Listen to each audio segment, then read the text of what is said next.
प्राप्त हुआ और अधिकार प्राप्त होते उनको अभिमान हो गया। परिणाम, भगवान शिव को अपमानित करने के लिए दक्ष ने हरिद्वार के कनखल में एक यज्ञ की रचना की और सबको बुलाया।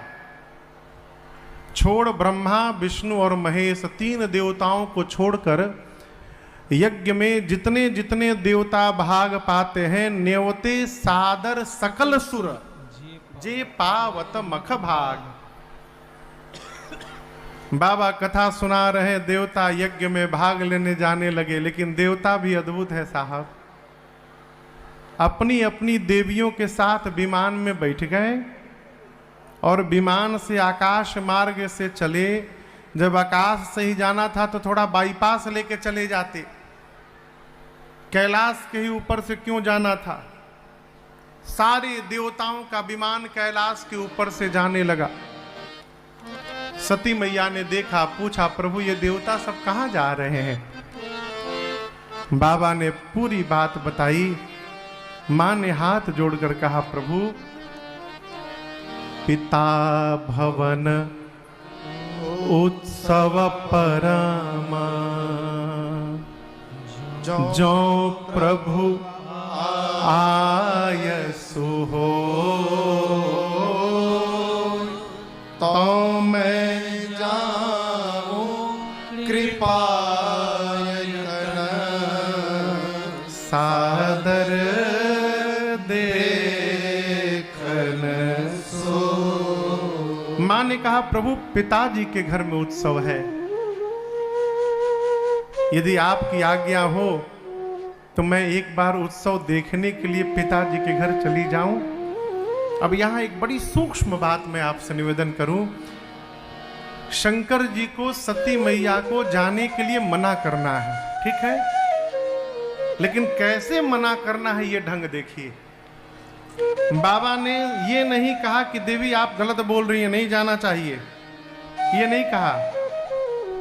जैसे मैया ने जाने की अनुमति मांगी, शंकर जी मुस्कुरा कर बोले, देवी आपने बहुत अच्छी बात कही, आपकी ये बात मेरे मन को बहुत अच्छी लगी। कहे उनीक मोरेहु मन भावा। लेकिन एक बात बोले, देवी आपका जाना उचित नहीं होगा। क्यों? ये जितने देवता जा रहे हैं, इन सभी देवताओं को वहां बुलाया गया है। आपके पिता ने मेरे से बैर है, तो मेरे से बैर होने के कारण आज अपनी बेटी को भी नहीं बुलाया। हमारे बैर तुमहु बिसर आए, भूल गए। शंकर जी से काहे बैर है दक्ष को? देखिए, जिस मनुष्य को सम्मान की भूख रहेगी, वो उसके लिए पूरे संसार से दुश्मनी हो जाएगी। क्यों? जहां जाइएगा सम्मान की टोपी पहन के जाइएगा। हम जाएंगे हमारा सम्मान होगा, नहीं होगा आपने हमारा अपमान कर दिया, आप हमको माला नहीं पहनाए। अरे किसने कहा था कि आप सोच के आइए आपको माला मिलेगी। यहां पर सम्मान की कल्पना ही हम जहां जाते हैं हमको अपमानित करा देती है, इसलिए सम्मान से परे रहिए। कोई भी किसी का अपमान नहीं करता, हम अपने आप का स्वयं अपमान करते हैं। ब्रह्म सभा में एक बार भगवान शंकर राम नाम में लीन थे। दक्ष गए, बाबा को ध्यान नहीं रहा। दक्ष को लगा कि हमारे दामाद ने हमारा अपमान कर दिया, मैं आया और ये खड़ा नहीं हुआ। उस दिन से शंकर जी को शत्रु मान लिए। शंकर जी बोले, देवी जाना उचित नहीं रहेगा। यद्यपि पिता के घर, मित्र के घर, सदगुरु के घर और स्वामी के घर, 4 जगह बिना बुलाए जाना चाहिए। जिसको मित्र कह दिया वहां से निमंत्रण नहीं ढूंढना चाहिए, बिना बुलाए जाइए। लेकिन देवी, यदि अपमानित करने के लिए नहीं बुलाया गया है तो मैं कहता हूं, तहां गए कल्याण न हो। वहां जाने पर कल्याण होने वाला नहीं है। बाबा मना किए, लेकिन हमारा माई मानत नहीं है। वो मैया जिद पे है, अड़ी है कि जाना है। अंत में बाबा ने अपने 2 मुख्य गणों को साथ में लगाकर पार्वती मैया को विदा किया। और आपको बताऊं, सती मैया अपने पिता के घर गई, कोई नहीं मिला, घर वाले देखे तक नहीं सती मैया को। आप कल्पना करिए, बेटी, क्षमा करिएगा, 80 साल की बूढ़ी माई, कितनों घुटना में दर्द हो, जब बात आ जाए मैके जाने की, सारा दर्द गायब। क्षमा करिएगा, मैके जाने के नाम पर जो चेहरे पर आनंद होता है वो साहब है। सती मैया पिता के घर गई होंगी। आप कल्पना करिए कितनी मन में कल्पना होगी। लेकिन गोस्वामी जी कहते हैं, पिता भवन जब गई भवानी, दक्ष के डर के मारे किसी ने सम्मान तक नहीं किया, मिला तक नहीं कोई। छोड़ एक को, एक मिली, जानते कौन? जन्म देने वाली मां मिली हो। ये प्रसंग कहता है, दुनिया हमको छोड़ सकती है लेकिन हमको जन्म देने वाली मां कभी नहीं त्याग सकती। प्रसूति मैया आकर सती मैया से मिली, बहनें भी मिली, परंतु गोस्वामी जी कहते हैं भगिनी मिली बहुत मुस्कुराता, बहुत मुस्कुरा मुस्कुरा कर मिली। मुस्कुराना ठीक है, बहुत मुस्कुराना ठीक नहीं है, व्यंग हो गया। सती मैया ने मां से अनुमति लेकर यज्ञ मंडप की परिक्रमा लगाई और देखा यज्ञ में मेरे पति के लिए कोई स्थान नहीं बना। पूरा शरीर क्रोधाग्नि में भभक उठा मां का। मां देवताओं पर, मुनियों पर दपट पड़ी, बोली जितने ऋषि मुनि बैठे हैं ध्यान से सुनिए मेरी बात। आज इस यज्ञशाले में बैठकर जिसने जिसने मेरे पति भगवान शंकर की निंदा की है, अथवा जिसने बैठकर कानों से श्रवण किया है, आप सबको दंड मिलेगा, अभी मिलेगा। मर्यादा कहती है जिस सभा में शंकर की, संत की और श्रीहरि की निंदा हो रही हो और यदि तुम वहां पर बैठे हो, यदि भुजाओं में शक्ति है तो निंदा करने वाले की जिह्वा काट दो। शक्ति नहीं है तो कान बंद करके वहां से चले जाओ। मेरे पति केवल मेरे पति नहीं है, शंकर जगत के पिता हैं। और आज इस मंदमती मेरे पिता ने मेरे पति का अपमान किया है, आज के बाद मैं इसकी बेटी के रूप में जीवित नहीं रहूंगी। इतना कह के सती मैया ने दाहिने पांव के अंगुष्ठ से शरीर में योगाग्नि को प्रज्वलित करा के और मां ने सबके सन्मुख अपने आप को जलाकर भस्म कर दिया। मां का पूरा शरीर योगाग्नि में जल उठा हो। जितने देवता मुनि थे कांपने लगे। शंकर भगवान ने पता चला वीरभद्र को भेजा है। वीरभद्र आए, सबसे पहले यज्ञ के आचार्य की दाढ़ी नोची। बोले बिना शंकर जी को बुलाए आचार्य बने हो? किसी का आंख फोड़ा, किसी का दांत तोड़ा, किसी का पांव तोड़ा। दक्ष के सर को पकड़ा वीरभद्र ने, हाथ से घुमाया और धड़ से सर को उखाड़कर अग्नि कुंड में ले जाकर मानो पूर्ण आहुति कर दी, यज्ञ की स्वाहा कर दिया।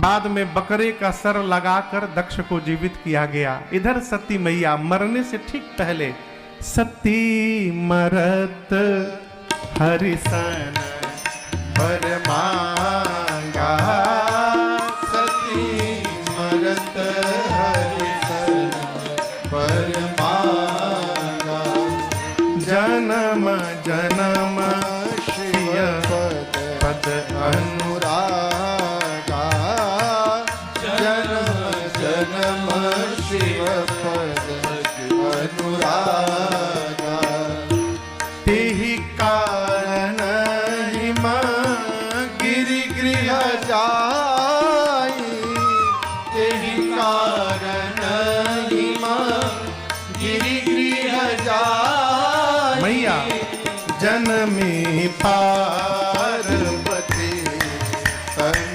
पाई, जनमी पार्वती तन पाई, जनमी पार्वती तन पाई। मरने से ठीक पहले मां सती ने राम जी से वरदान मांगा है। किससे मांगा? जोर से कहिए, क्यों मांगा? शंकर जी से काहे नहीं मांगा? और क्या मांगा? मां मांगती हैं, प्रभु कृपा करिए और वरदान दीजिए अगले जन्म में भी जन्म जन्म शिव पद अनुराग,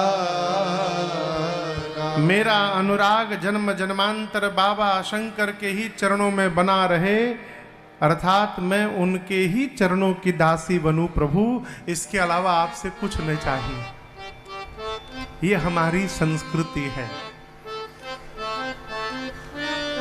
हम एक जन्म की यात्रा नहीं करते, हम जन्म जन्म की यात्रा करते हैं? और ये केवल भारत में है। भारत के बाहर जन्म जन्मांतर छोड़िए, यही जन्म में कितना बदलेगा भगवान जानत है। में है भारत के बाहर जन्म जन्मांतर छोड़िए, यही जन्म में कितना बदलेगा भगवान जानत है, एक ही जन्म में। लेकिन हम अरे जन्म जन्म का साथ है तुम्हारा हमारा, तुम्हारा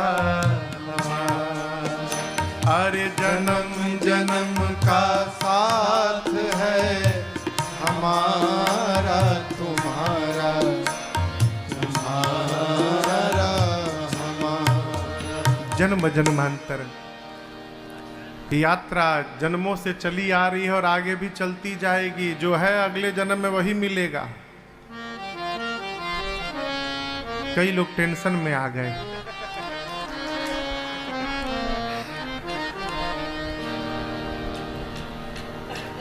मां ने राम जी से क्यों मांगा? दर्शन करिए।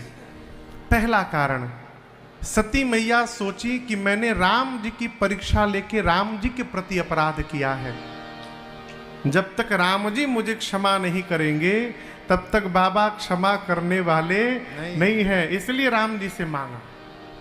दूसरा कारण, सती मैया ये जानती हैं कि शंकर जी राम जी के कहने में रहते हैं।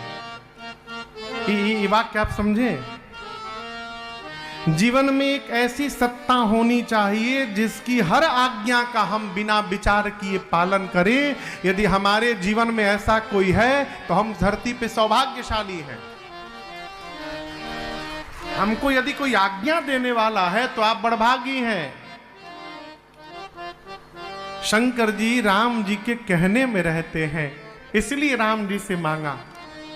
राम जी ने कहा तथास्तु, ऐसा ही होगा। और इसी वरदान के कारण सती मैया का शरीर शांत हुआ और अगला जन्म सती मैया का पर्वतराज हिमालय के घर में पर्वत की बेटी पार्वती मैया के रूप में हुआ है। आइए एक बार भाव श्रद्धा से, आपके एक तरफ त्र्यंबकेश्वर है, एक तरफ भीमाशंकर है। महाराष्ट्र में ही ग्रीष्मेश्वर महादेव भी हैं। जोर से कहिए, बोलिए पार्वती मैया की जय। गोस्वामी जी कहते हैं जब से मां का अवतरण हुआ है पूरा पर्वतराज हिमालय का क्षेत्र संतों के भजन से गुंजायमान हो गया है, मणि प्रकट हो गए हैं। एक दिन नारद जी पहुंचे हिमांचल जी के घर में। हिमांचल जी ने पांव पखारा, पूजन किया और पार्वती जी को बुलाकर हाथ कहा कि तनिक मेरी बिटिया की हाथ की रेखा देखिए तो नारद जी, इसमें क्या क्या दोष गुण है। गुण नहीं पूछा, दोष गुण पूछा। कहु सुता के दोष गुण मुनिबर हृदय विचार। नारद जी हाथ लिए और बोलने लगे, कह मुनि बिहसी गूढ़ मृदु बानी। कह मुनि बिहसी गूढ़। नोट करिए, सुता तुम्हारी सकल गुण खानी। सुता तुम्हारी सकल। आगे कहता हूँ, सुंदर सहज सुशील सयानी। सुंदर सहज सुशील। नाम नोट करिए, नाम उमा अंबिका भवानी। नाम उमा अंबिका भवानी।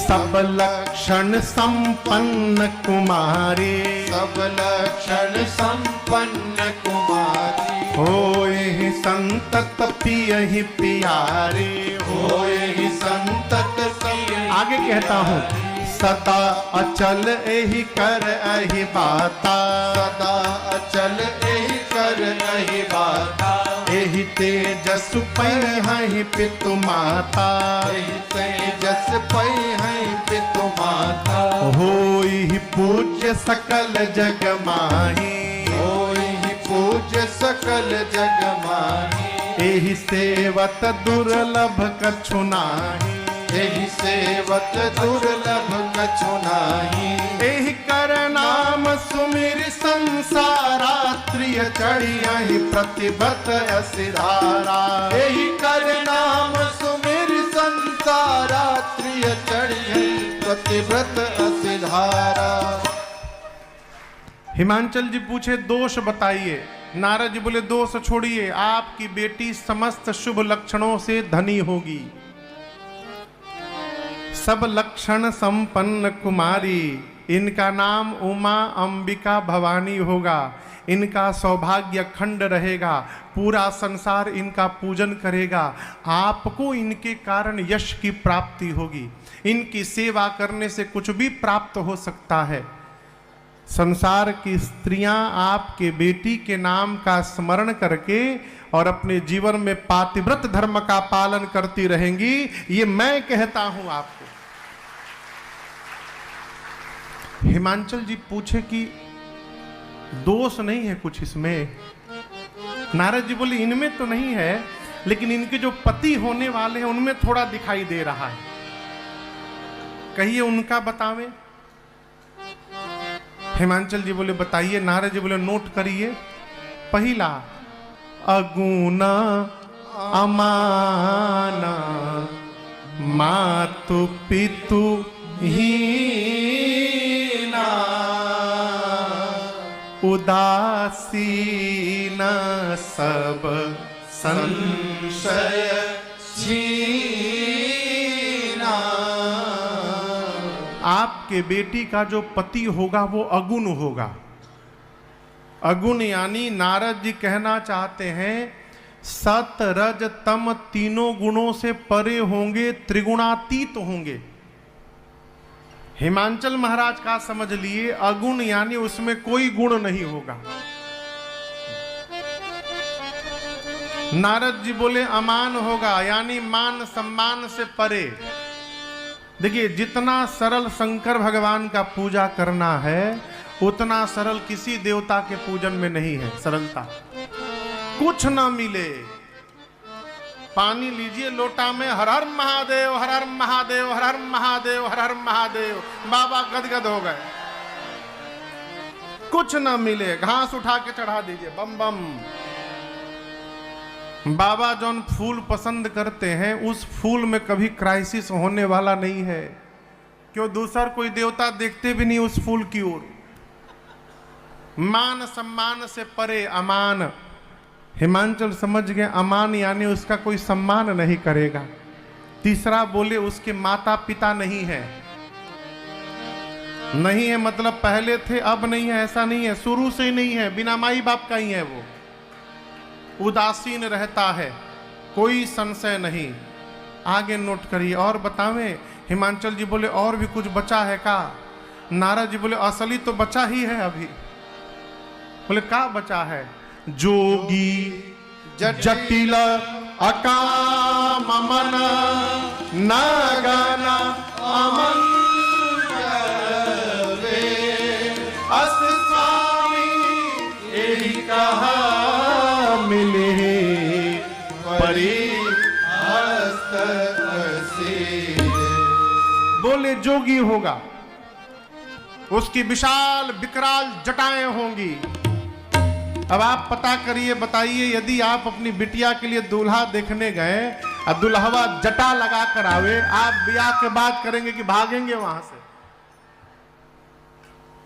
आजकल लड़का ब्याह के नाम पर जैसे पता चला था कि सवेरे तिलकहरू आने वाले हैं, तुरंत बाल कटवा के फेशियल करा के आवत है घर में। 2-3 हाईवे बना लेता है यहाँ पर, एक्सप्रेस हाईवे, स्टेट हाईवे। यहां नारद जी बोले आपके बेटी का पति जो होगा उसकी विकराल जटाएं होंगी। महाराज एक ठे और है बहुत खतरनाक है, बता दें? इससे भी खतरनाक है। हाँ क्या? नंगा रहेगा, कुछ नहीं पहनेगा वो। लिखा है नगन अमंगल वेश बनाकर घूमेगा। हिमांचल जी पूछे, बोले क्या बोल रहे हैं? मैं नहीं बोल रहा हूं, आपकी बेटी की हाथ की रेखा बता रही है, इनको ऐसा ही पति प्राप्त होने वाला है। ये सुनते हिमांचल में ना रोने लगे। थोड़ी देर बाद हिमांचल जी नारद जी को थोड़ा किनारे लेकर गए। हम बोले नारद जी कोई उपाय है का आपके पास? बोले कैसा उपाय? बोले दूल्हा चेंज करने का कोई स्कीम रखे हैं? आप जो कहेंगे मैं करूंगा, दूल्हा बदल दीजिए। बोले असंभव। कह मुनि सही मवंत सुनो, जो विधि लिखा लीला देव तनुज नर नार मुनि को न मेट। आपकी बिटिया के ललाट पर मेरे पिता श्री ब्रह्मा ने जो रेखाएं खींच दी हैं, कोई संसार में नहीं, त्रैलोक में कोई मिटाने वाला नहीं है। दूल्हा तो वही बनेगा।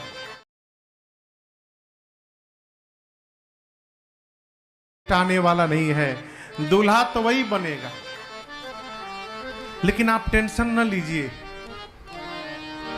जो जो मैंने लक्षण बताए हैं, ये सारे लक्षण केवल एक में विद्यमान है, वो शंकर भगवान है। शंकर जी में ही सारे लक्षण हैं। और हम आपको बतावें, समर्थवान व्यक्ति को दोष नहीं लगता है, समर्थ कहूं नहीं दोष गोसाई है। यदि शंकर जी से आपकी बिटिया का विवाह हो गया तो पार्वती का कल्याण हो जाएगा। हिमांचल जी पूछे कैसे होगा? नारद जी बोले वही बताने मैं आया हूं। जो तप करे कुमारी तुम्हारी, जो तप करे कुमारी तुम्हारी, भावे उमेटे सकहि त्रिपुरारी। भावे उमेटे सकहि त्रिपुरारी।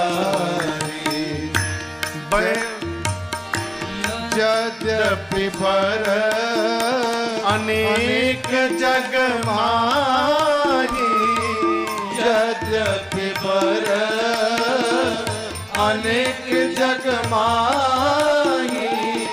यही कहा शिव तजे दूसर सरनाही। यही कह शिव तजे दूसर नाही। यही कह शिव तजे दूसर नाही। यही कह शिव तजे दूसर नाही। नारद जी ने कहा आपकी बेटी तपस्या करेंगी तो भगवान शंकर अवश्य प्राप्त होंगे। मां ने वन में जाकर इतना कठोर तप किया है, हजारों वर्ष। आकाशवाणी भई, आकाशवाणी ने कहा पार्वती जी, हे भवानी, आपकी मनोकामना पूर्ण भई।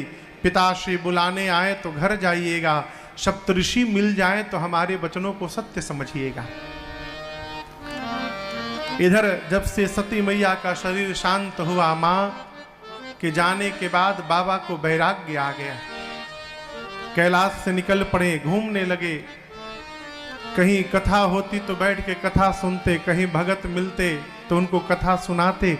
एक दिन शंकर जी के सामने रघुनाथ जी प्रकट भय। नेम प्रेम शंकर कर देखा, अभिचल हृदय भगत कै रेखा। प्रगटे राम कृतज्ञ कृपाला। राम जी प्रकट होकर बोले बाबा, मैं आपसे कुछ मांगूंगा तो आप मुझे देंगे? शंकर जी बोले आज्ञा करिए प्रभु। राम जी बोले मैं यही मांगता हूं, जाय विवाह हो शैल जही यह मोहि मांगे दे। आप जाकर न पार्वती जी से विवाह करिए। शंकर जी बोले प्रभु उचित तो नहीं है, लेकिन आपकी आज्ञा है इसलिए उसको टार नहीं सकता नाथ। आज्ञा सिर पर नाथ तुम्हारी, आपकी आज्ञा सिरोधार्य है। राम जी अंतर ध्यान भय, शंकर जी ने सप्तऋषियों को बुलाकर कहा कि जाइए, पार्वती ने पिछले जन्म में मेरे भगवान की परीक्षा ली थी, अब इस जन्म में जब तक मैं उनकी परीक्षा नहीं लूंगा तब तक विवाह करने वाला नहीं हूं। सप्तऋषियों को भेजा परीक्षा के लिए। यहां एक निवेदन करूं आपसे मैं, हमारे पूज्य महाराज श्री कहते हैं राजन, जीवन में जिस संबंध को हमेशा बना के रखना चाहते हो उस संबंध का कभी विकल्प मत ढूंढना, क्यों जैसे विकल्प दिखाई पड़ जाएगा तुम्हारे संकल्प को टूटने में समय नहीं लगेगा, विकल्प आने के साथ ही संकल्प समाप्त हो जाता है। इसलिए विकल्प न ढूंढा जाए, निष्ठा बना के रखी जाए।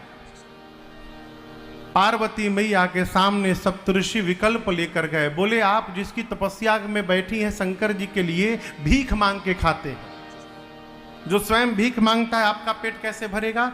हम आपके लिए बहुत सुंदर दूल्हा लाए हैं, विष्णु भगवान।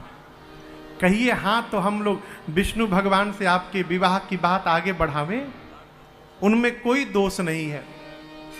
पार्वती जी बोली आप लोग आने में देरी कर दिए, आप कह रहे कि शंकर जी से विवाह करके हमारा घर उजड़ जाएगा, आप लोग थोड़ी देर पहले आते ना तो हम आपकी बात मान लेते, लेकिन अब तो गुरु जी की बात मान ली है, नारद जी की।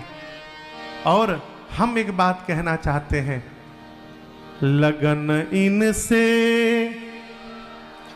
हम लगा बैठे, जो होगा देखा जाएगा। लगन इनसे लगा बैठे, जो होगा देखा जाएगा। लगन इनसे लगा बैठे, जो होगा देखा जाएगा। लगन इनसे लगा बैठे, जो होगा देखा जाएगा। जो होगा देखा जाएगा। इन्हें अपना, इन्हें अपना, इन्हें अपना बना बैठे, जो होगा देखा जाएगा। इन्हें अपना बना बैठे, जो होगा देखा जाएगा। लगन इनसे लगा बैठे, जो होगा देखा जाएगा। कभी दुनिया से डरते थे तो छुप छुप याद करते थे। कभी दुनिया से डरते थे तो छुप छुप याद करते थे, तो छुप छुप याद करते थे। शर्म हम बेच खा बैठे, शर्म हम बेच खा बैठे, जो होगा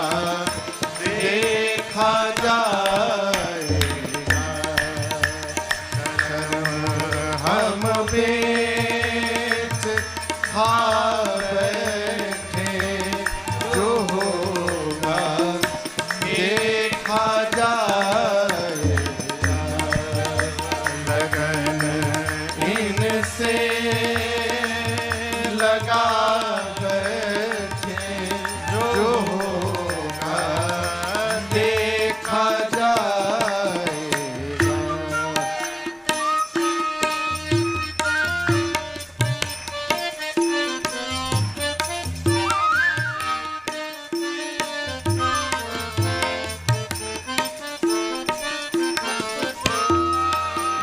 कभी डरे था कि ये दुनिया हमें बदनाम कर देगी। कभी डर था कि ये दुनिया हमें बदनाम कर देगी, हमें बदनाम कर देगी। लो अब पर्दा, लो अब पर्दा, लो अब पर्दा हटा बैठे, जो होगा देखा जाएगा। लो अब पर्दा हटा बैठे, जो होगा देखा जाएगा। जो होगा देखा जाएगा। जो होगा देखा जाएगा। शर्म हम बेच खा बैठे, जो होगा देखा जाएगा।